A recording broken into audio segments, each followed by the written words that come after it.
महाराष्ट्रातून आलेले तरुण मंडळी आहेत, विद्यार्थी संघटनेचे काम करणारे हे सगळे तरुण आहेत।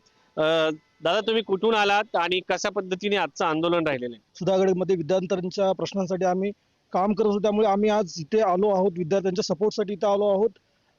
खूप चांगला प्रतिसाद आहे। देशामधून खूप सारे विद्यार्थी, म्हातारी मुलं, ओल्ड एज लोक सगळेजण आलेले आहेत।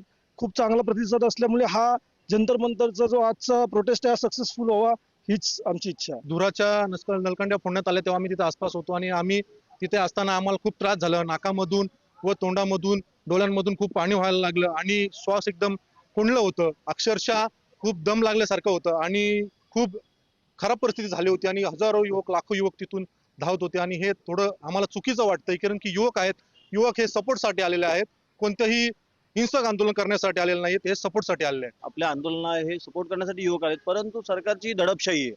सरकार इथे येऊ देत नाहीये, त्यांना अश्रुधुरांचा मारा करते, त्यांच्यावरती पाण्याचा मारा करते, त्यांना इथं हटवण्याचा प्रयत्न करते। परंतु तुम्ही बघता या ठिकाणी एवढी गर्दी आहे की युवक यांनी किती अगदी यांनी आपल्याला पळवण्याचा प्रयत्न करते, मी या ठिकाणी हलणार नाही आहोत। धर्मेंद्र प्रधान आहेत जे शिक्षा मंत्री केंद्राचे आहेत, त्यांनी आपला जो आहे निर्णय त्यांनी आपला इस्तीफा दिला पाहिजे, कारण की एवढ्या महिनाभर आज अभिजित दिपके, सोनम सर हे प्रोटेस्ट करतात। त्यांच्या हातून त्यांच्या सरकारच्या खात्याकडून ज्या काही चुका झालेल्या आहेत त्याची जबाबदारी घेऊन त्यांनी राजीनामा द्यावा अशी मागणी कॉक्रोच जनता पार्टी बरोबरच देशभरातून आलेल्या राजधानी दिल्लीमधील सर्व युवकांकडून करण्यात येत आहे। शिवाजी काळे, पुढारी न्यूज, दिल्ली।